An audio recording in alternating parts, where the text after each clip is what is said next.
Okay, good afternoon, everybody. My name's Mark Robinson, and this is a session, Eliminating Waste, How to Make Testing Lean. I can only assume by the numbers here that either there's some really cool other sessions which you're all missing in the next two rooms, or everyone's feeling like, okay, now it's near the end of the day, we're all calming down a bit, so see how it goes. So what I want to talk about is how we can make testing more lean, and specifically I want to focus on the 7 wastes of lean and how we can eliminate that. But first I want to tell you a story about my encounter with Tom and Mary Poppendink. A couple of years ago they came to the Netherlands where I live, and they gave a talk about lean, and at that time Mary said something which totally changed my point of view on testing. At that time I was leading a small test team of just a few people, and we were doing what I thought was a very good job of testing because we were finding lots of defects. We were doing really well, I thought. We had a huge defect mountain which we showed to the developers. We were very happy with that, a huge pile of them, and the customer found very little defects, maybe 1 or 2 in the 3 years that I was there. So I thought, great, it doesn't get any better than this. And then Mary said something which totally changed my point of view. She said, if you are regularly finding defects in the system test phase, which we were, and I was very proud of, if you're regularly finding defects, then your test process is defective. Okay, thanks very much. I was thinking, well, what does that mean? My test process is defective. Surely we're doing a good job. What she started to introduce me to is the ideas of building quality in early on. So what I want to talk about today is things like what is waste, how does that apply to lean, and how can we build quality in, and different strategies for making testing more lean.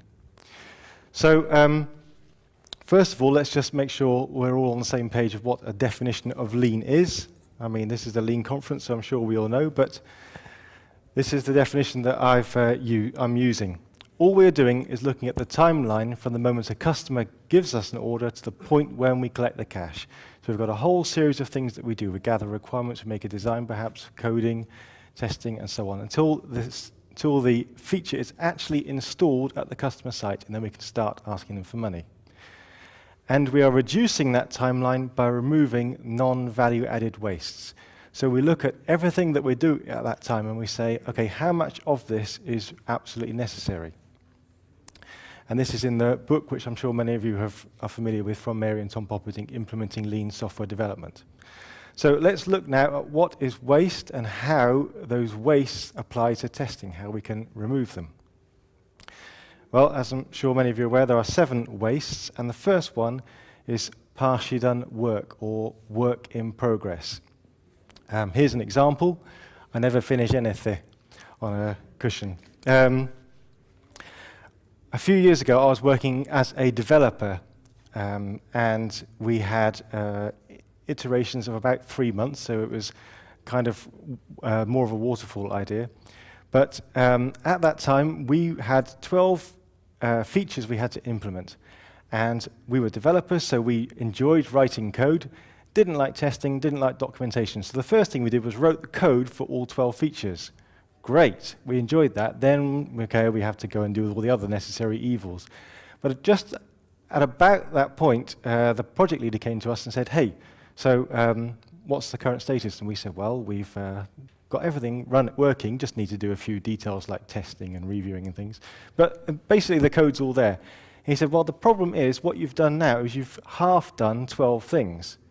So I can't sell this to the customer. You've given me no value yet. It would have been better if you'd done 6 things completely and we could actually sell them.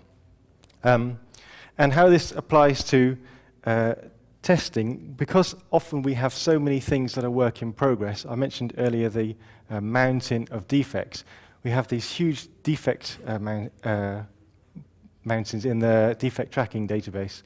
And one of my old group leaders described it like this. He says, we've got so much in progress at the moment, it takes us so long to fix anything. We're actually solving defects today that the customer thought was important 6 months ago. So that's partially done work. I'm going to go through these first 5 rather rapidly and focus on the last 2. The next one is extra features. When I was preparing this presentation, I had to copy the contents from one old PowerPoint slide setup to another, where I'd given it the same presentation internally at a customer site. And as I was doing so, every slide I had to change the fonts on, and it was very, very frustrating. Somehow, during the copy process, PowerPoint decided to change everything. And as I was going through, I was scrolling through Times New Roman all the way through the fonts up to Arial, and I was thinking, why are there so many fonts? Why has someone thought it was a great idea to implement all these extra features? And who thought it was a good idea to implement wingdings? If you've got a good business reason for wingdings, please tell me afterwards. But extra features, here's a good example of this, where the text says, I thought the original requirements were for a garden shed. And the guy says, yes, that was 30 years ago. Feature creep? Yeah, just a bit.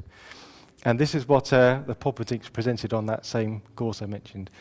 How much are features used? And what you see here is 7% of features are always used, 13% often, 16% sometimes, 19% rarely, and 45% never. Or to put it more simply, we use about a fifth, and 2/3 we don't touch. I've worked many times till like Friday night at 12 o'clock to finish testing, some time ago, to finish testing for a customer. Then, okay, all the tests have passed. Next week we go in all proudly, we speak to the customer and say, look, we've done this and this and this, and they say, well, that's great, actually I just want to use this bit. That's quite a letdown after late night working. And what's the impact on testing? If you plot cost against time, well, the impact on development is somewhat less. Developers can implement feature A, then they implement feature B, they implement feature C. At some point, they need to create an architecture over all the items. But for testers, the effort increases exponentially, because testers will progression test feature A, then feature B comes out, which they progression test, regression test A, and test A and B together. Then C comes out, progression test C, A and B together, A and C, B and C, A, B and C, and it very quickly increases. So as a tester, we have to be very careful about how much actually do we need to implement. The next one is relearning. That's either when an individual learns something again or the company does. So here's an example of an individual learning something again. The text says forgetfulness. No doubt in time you'll look back on this as nature's way of telling you to keep a note of the admin password. What I've seen in the test world, I've worked at many large companies, and most of this presentation comes from my experience with large companies.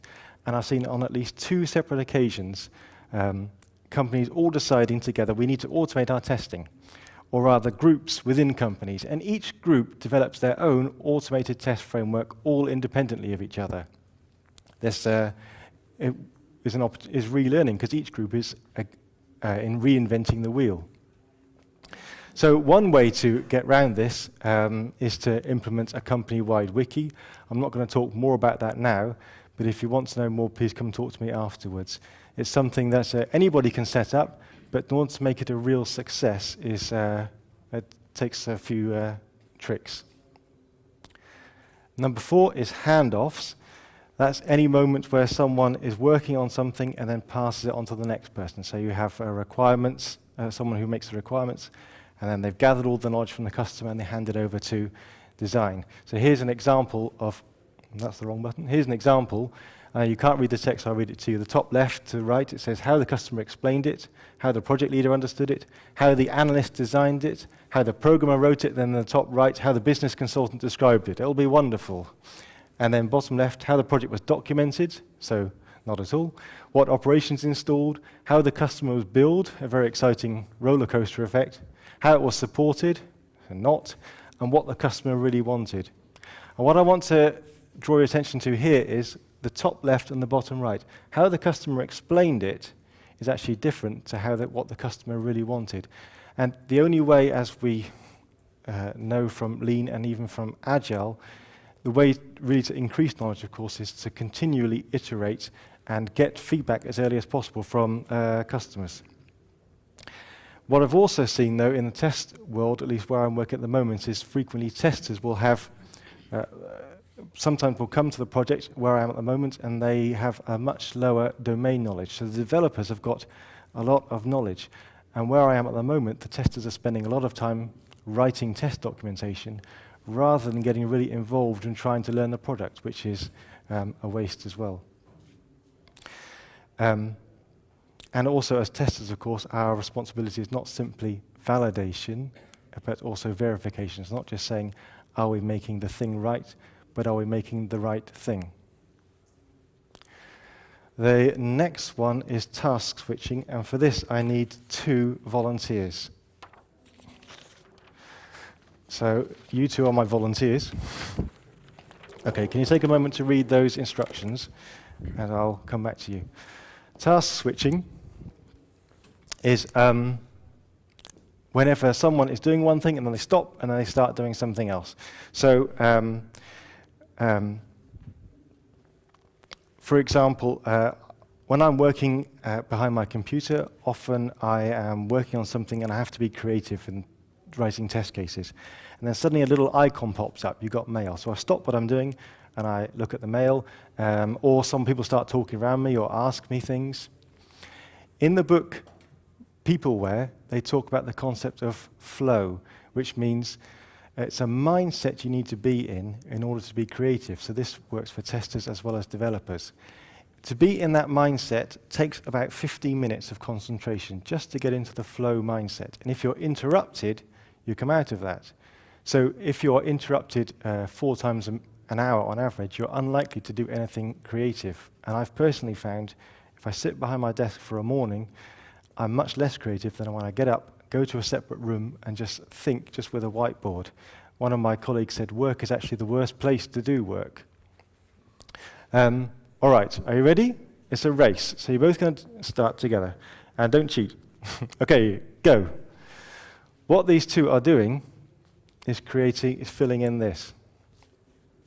One person is doing it like this, and the other is doing it like this. So my question to you is, who's going to be fastest?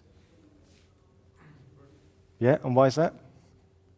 It's just sequential thinking. That's right. These series by heart. That's right. And why does that help then? It's the other one that's going to be slow. If you're on F, the number was that. Yes. You finished first, and which were you doing? One row at a time, one column at a time. Yeah, that's right, 1 column at a time. But you weren't far behind, I must say. It's absolutely right. You had 2 tasks switched to do, here and here, and whereas you had 38 tasks switched in this example. So here's an example of how that works, and I'm going to explain why this is particularly important. One way of doing 3 tasks is you do all of A, then you do all of B, and then you do all of C. Another way, you do a bit of A, bit of B, bit of C, bit of A, bit of B, bit of C, and so on. So obviously the first way, at the end of the first month, you've got 1 task completely finished. At the end of the second month, you have 2 tasks completely finished. In the second example, you won't have anything finished until after the 4th month, during the 4th month. And the reason is, part of the reason is that you have a task switching moment, so it takes even extra time. So why would anyone do the second course of action rather than the first?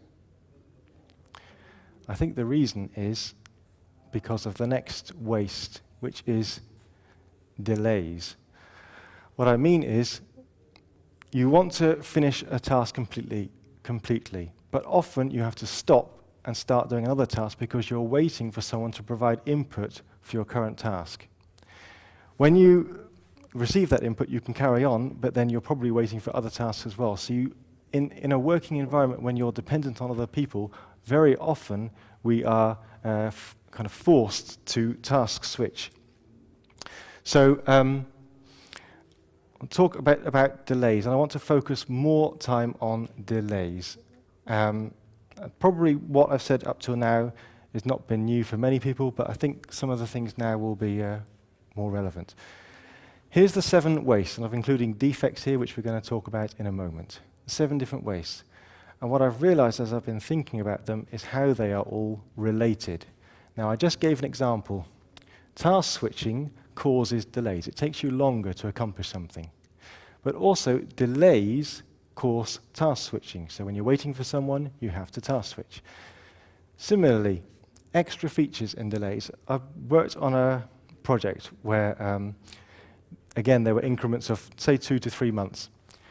And for the project leaders, this was a long wait. They said, no, we want the functionality as soon as possible. No, it takes 2 to 3 months. Okay, well, if you're going to wait anyway, if it's going to take that long anyway, can you please add these features as well? So the delay caused them to ask for extra features. But because they were doing extra features, of course, that only delayed the release. So you see there's a number of different vicious circles here. And in that case, the release might take 3 to 4 months instead of 2 to 3. And then they say, hey, can you also add this as well? And you end up almost never releasing. But delays is central. I think that's part of the reason why Lean focuses so much on speed, which is the opposite of delays. So I'm going now to focus on delays. I'm going to do so with a commercial break, without the commercial. We're going to go to something different. For those of you, probably many of you are aware of how Kanban works. I'm going to do a small illustration. A colleague of mine and I, we found a way of simulating Kanban with dice rolls. And so I automated it because I wanted to do it much more quickly. So here we have a number of items, start 1, 2, 3, 4, 5, and it goes all the way down to 100. And here we have different phases: plan, design, code, test, deploy, and done. And what we're going to do is roll the dice. Here they say how many dice there are, which is a way of simulating the number of resources at each step. And we get to see what happens. So as a presenter, this is a bit tricky because I'm dealing with random numbers, and you know about the demo effect, so really anything can happen now. So roll the dice once.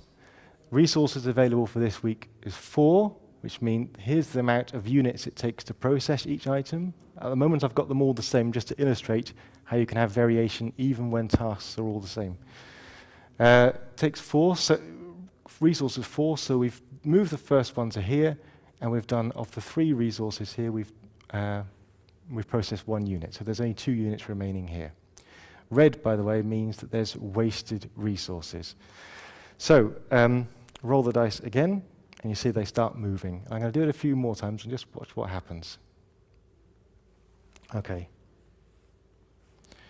You can see we're getting a bottleneck starting to build up under testing. Apparently we don't have enough resources or whatever the issue is. Testing is causing a bottleneck. So you can see here's some statistics. Here we have the average time to complete, the minimum and the maximum standard deviation. So if you were the project leader and you had to predict, let's say this one is now a very important feature, or it could just as easily apply to a defect to be resolved. This one's very important. How long will it take to fix it? Let me roll it a couple more times. What we're going to do, we're going to measure it from the moment it enters design phase, because all the items are planned, until it gets to done. How long will it take? You see the average is 7. See the standard deviation, the minimum max? Any guesses?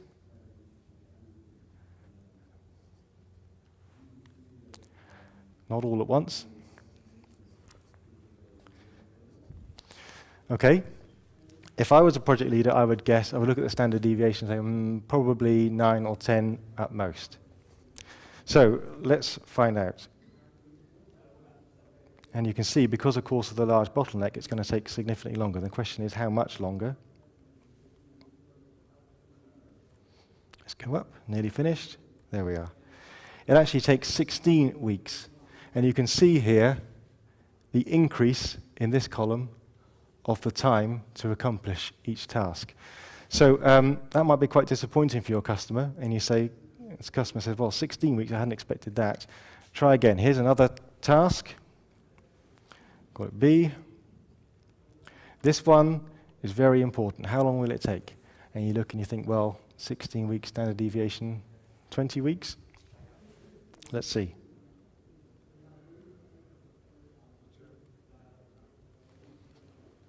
How are we doing? So, nearly there. It takes actually 30 weeks. And the reason, of course, is there's this huge bottleneck that's building up. So let's run it to the end. And look at the average time. Average time, of course, is increasing because there's no way we can process this huge bottleneck. And the standard deviation, which is the most important number on this sheet. I said the most important number is this one, because that's the speed it takes to move items through. Look, the first item took only 5 weeks, and they're all identical. But come the end, it's taking much longer. Have you seen projects like this? I have, and what I've often seen is the solution is that the project leader is the one person assigned to jump up and down and shout until he gets things through as quickly as possible. Second most important number I suggest is the standard deviation. So what you see here is a great deal of waste. So let's unpredictability. Let's take a screenshot of this, and we'll do it again. All right, and this time we're going to put some work in progress limits. So here I'm going to say, for each step, a maximum of 2 things allowed. And let's see what happens now. Start running again. First time takes 6 weeks, and so on. Then the customer says, we've got something very important. How long will it take to get through your system? And you say, well, average about 7 weeks, standard deviation of 1, maximum 9, let's say 9 weeks, and see what happens. See if the demo effect kicks in. 9 weeks. Okay, well maybe that was a fluke. Let's have another look. Maximum 9, standard deviation 1. Let's have a guess. Let's say the next one's going to take 10 weeks.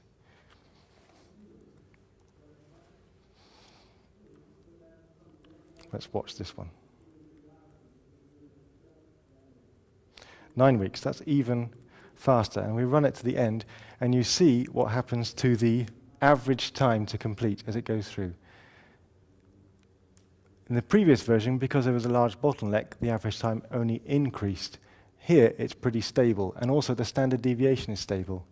What this means is that you have very predictable projects. Let's compare the two. What you also see, and it's kind of surprising, is that actually in this example with work in progress, where you're actually saying to people, sit still and do nothing if there's no work, because it's a very simple example, you actually have much less total waste than in the example without work in progress. So very important to talk about delays. So one way, of course, to reduce delays is to limit it with Kanban. Where do we have large amounts of work in progress? Well, we have that all over the place in testing, particularly in the defect database, as I mentioned earlier. Huge list of defects. How long then does it take to get a defect solved? It can take, of course, very much longer. But it can be even in the most mundane things. If your inbox is large, how long will it take you on average to respond to people? It can take much longer.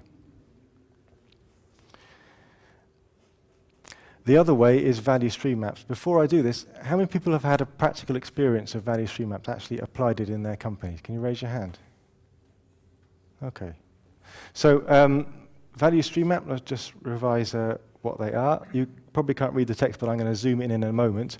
I just want you to get an idea of the flow. So you start off with, in this example, testing example, the customer finds a defect, and they enter it in the tracking tool, and we go through all the different steps. I'll zoom in a moment. And for each step, you say, how long does it take to do that step, and how much waiting time is there between each step? And then at the end, you can add all the value, add all the waste, and you get these numbers, and you can calculate an efficiency. Let's zoom in. So we have the CCB, which is the change control board, the people who make a decision about the defect. They meet together, and they say, OK, there's this new defect, go analyze it. The developer takes 4 hours to do an analysis. He then reports his findings back. And in this example, which is based on real-life examples of mine, the CCB meets once a week. So typically, the defect will wait 2.5 days in a queue doing nothing. Then the CCB just takes a couple of minutes to say, OK, we're going to solve it. But it takes 10 days for there to be a developer available because they work in 4 weekly increments, on average 10-day wait. It takes them a day to solve it, and then it takes 5 days of waiting for the next opportunity to build and test the software and so on. By doing this, as I said, you calculate an overall efficiency. in my experience, it's not worth getting too hung up on this percentage, what it actually is, but rather ask the question, okay, how are we going to improve that percentage? So 8% isn't really saying a lot, but the question is, how do we get to 10 or 20 or 50%?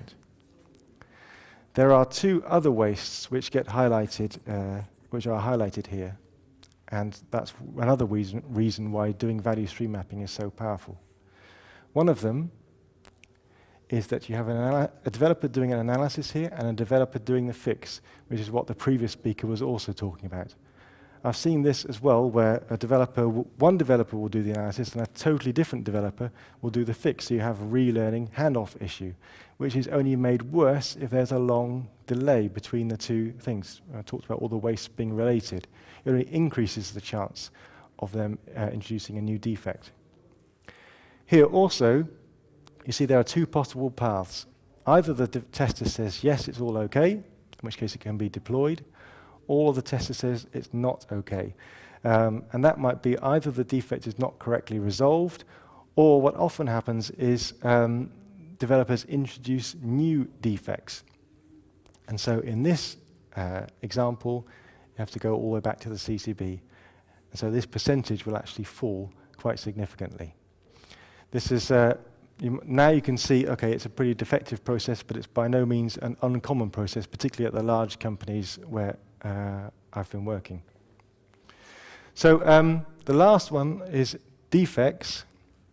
And I said that all the wastes are related. It's particularly the case for delays, for defects and delays. If you look at how long it takes to solve a defect compared to how long ago the defect was solved, many of you have probably seen this, but there are different points here. If you can find a defect pretty quickly using, for example, test-driven development, you can also solve it quickly because it's the same developer, he knows what he was doing in the last few minutes, he can quickly solve it. If it's found later, for example, by overnight automated testing, then it can take a little bit longer because the developer has to think, okay, what was I doing yesterday? And there can be quite a list of things there. However, if it's found during module testing, for example, before giving over to the testers, then it can take a bit even longer because there are multiple developers all checking in their code. People have got to work out who it is. But it still is less than the other phases. When testers start finding, then you've got the whole administration of the defect database, you've got the CCB, you've got extra people doing work. And then finally, in the worst case scenario, it's found by the customer, and the same defect which you could have found earlier then is a lot more expensive because you've got a risk that the original developer, if you can identify who it was, is then not present, and you've got a lot more administration with the defect tracking database, you've got the whole release cycle, and you've also got goodwill with the customer. So how to make testing lean? I don't think there's yet one single strategy, but I'm just going to present a few different ones. First, again, we heard the previous speaker talk about it, early involvement. Get the testers to give you the test specs before you start writing code. And then you will create code that passes the test cases straight away, at least in theory. Next one is shorter test cycles. A few years ago, I was working with a developer to create a prototype, and we had 3 days. If you've got 3 days to make something, it really focuses your mind, and you stop thinking about all the traditional administration. Just think, okay, what can we do in these 3 days to get a working prototype we can give to the customer? So he said, okay, here's what I've got. You go test it. I will add some new features that have been requested, and we'll talk again in an hour. So we did that. And I said, after the hour, here's what I found. He said, okay, here's what I've implemented, and talk again in the next hour. And within 3 days, we'd found and fixed 50 defects. So for small projects, that can be very effective. But for large projects, the only way that I know is automation. And I'm going to talk about 2 different ways of doing that. First of all, why automate? I've put here very black and white, testing is a waste. And I've given this to presentation to test conferences as well. And that's quite a, you don't win a lot of friends when you write this in a test conference. Testing is a waste. What I mean by that is it doesn't actually add any value to the product. it does add knowledge, so it's a necessary waste. There's necessary waste and unnecessary. It does add knowledge about the product, but it doesn't change the product in and of itself. It's the developers that change the project. So I say testing is a waste, and I talk then about how to solve it. And I'm going to take a second commercial break to do something totally different. My daughter, who when she was 2 years old, was absolutely loved blowing bubbles. So we bought her this. And she'd blow bubbles, and she'd put the stick in, and then she thinks, oh, I want to get the stick out. She'd turn it upside down to get the stick out. And of course, everything fell on the ground. So that was version A. Then we got her this one, which has a longer stick, so she can't lose it. Very good. Notice there's also an extra feature here that's not necessary. But she would, nevertheless, she wouldn't lose it, and she would walk around like this still, so that didn't help. So that was version B. Then version C, the stick is longer, so she can't lose the stick in there. But also, when you turn this one upside down, it's very cleverly made, then the liquid falls out. Now, in the case of my daughter, that still didn't help because she walked over to her sandpit and just threw sand into it. But the idea was there. So this concept is, let's call it mistake proofing. Make it impossible for developers to make mistakes. I've got a couple of other examples. This is a wire I use to connect my iPhone to my computer or to a charger. How many times have you done this with the USB? Put it in, take it out, turn it round, put it in again. It's not mistake-proof. Even though there's a symbol, which I'm still trying to remember after only having it a couple of years, it's still turn it around. But look at this old technology. Great Dutch power cable. This end you can't get wrong. This end is even better. Even if you get it wrong, it's still right. That's very cool. And I was thinking about this only today. Have a look at people wearing these things. 50% of the time they'll be wearing them like this. 50% of the time they'll be like that. That's also not mistake-proof. So if you see Martin, please remind him. Martin, if you're watching this on tape, double-sided, please. Make it mistake-proof. So why automate? There's a couple of different ways of making things mistake-proof. One is we're using a smoke test. So this is simply, you have an essential feature which might be powering up, powering down the system, make sure it works. Once you've done that, which is pretty easy, then you can start adding extra things, like you can run it more often. A few years ago, I was at a customer site in London, and I went to where they were working. They had an agile team. They had 6 developers, 2 testers, and I went into the room where they were all meant to be, and no one was present.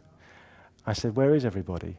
And the project leader said, "We run our automated test, our smoke test, every 20 minutes. And we've just discovered a major problem in our software, in our system architecture." And they could do that because they were running it so often. So all the team were off brainstorming about how to solve it. In many of the companies that I've worked, they only do those kind of tests towards the end of the iteration. So only at the end, they find the problems. One customer site I'm working at, they had a project running for a year. And after the year, they suddenly started doing some really big testing, found a major problem in the database architecture. And a year after that, they're still testing and fixing. You can run it more often. You can also add more tests. So you can power up, power down. You can try out a few features, run end-to-end things. Once you've got a framework there, it's pretty easy to add more tests. And you can also add more configurations. So you use machine configuration A, B, C, and so on. Another way is test-driven development. How many people here have been using test-driven development? I think that's about a third. That's quite good. Test-driven development simply is you write a test, automated test, you show it doesn't work, then you write the code to make sure the test does work, you refactor. Once you've done that, you can add more tests. So a simple example, say something you would never create, but let's say you had a function to add 2 numbers together. And you create your test, you prove it doesn't work, you create your function, And your test is, for example, 2 and 2 is 4. Easy. Then you give it to the testers, and they say, hey, it's not working. I put in -1 and 1. I don't get anything sensible out. And you think, oh, yeah, I've made a unsigned int, it should be signed. So you create a new test case with 1, -1, and 0. Then you give it to the customer, and they say, oh, it's not working. I typed in this huge number, and it's not worked. And you say, oh, yeah, I should have had a much bigger number along, for example. So the idea is that you can easily you build up a library of tests very quickly, which you can run at any time. And you can, anytime a test fails, you can, with pinpoint accuracy, say what's failed, and you can solve it pretty quickly. And that's how you could do mistake proofing. The moment someone finds a defect, you can implement a test to solve it. So, in summary, these are the 7 wastes. I focus mainly on delays, which you can highlight, you can solve by using a Kanban model and value stream mapping. And I also talked about defects, which you can solve with mistake proofing, for example, automating of testing, smoke testing, or test-driven development. And the last thing I want to say is for all these things, if it's not value, it's waste. Testing is a waste. If we can prevent it by building in automated testing, then we should do so. Thanks very much for your time. Are there any questions?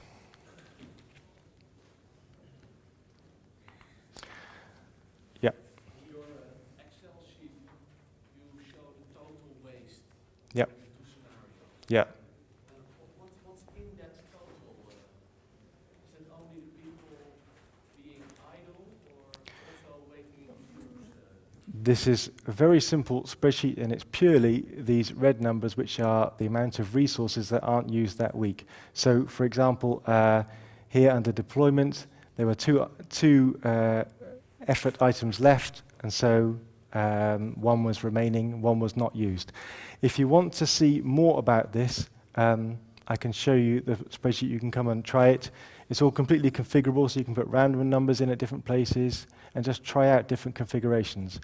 And one of the things that I'm actually doing right now with this is changing the implementation so that it not only shows the work in progress limit maximum, but also a minimum. And the reason is, one of my customers says, we create requirements documents which we can never translate into code. And I said, well, why is that? And he said, well, because we've got these 8 requirements, and we have to get them reviewed, and it takes a long time to get all the requirements reviewed and everyone in the same room. I said, well, why don't you just do them one at a time? Why don't you just have the work in progress limit there? So what I want to do is to simulate also a minimum number to show the effect on companies, demonstrate that to companies. Any other questions? Yeah. Maybe slightly cheeky, would you make this spreadsheet publicly available? If you want it,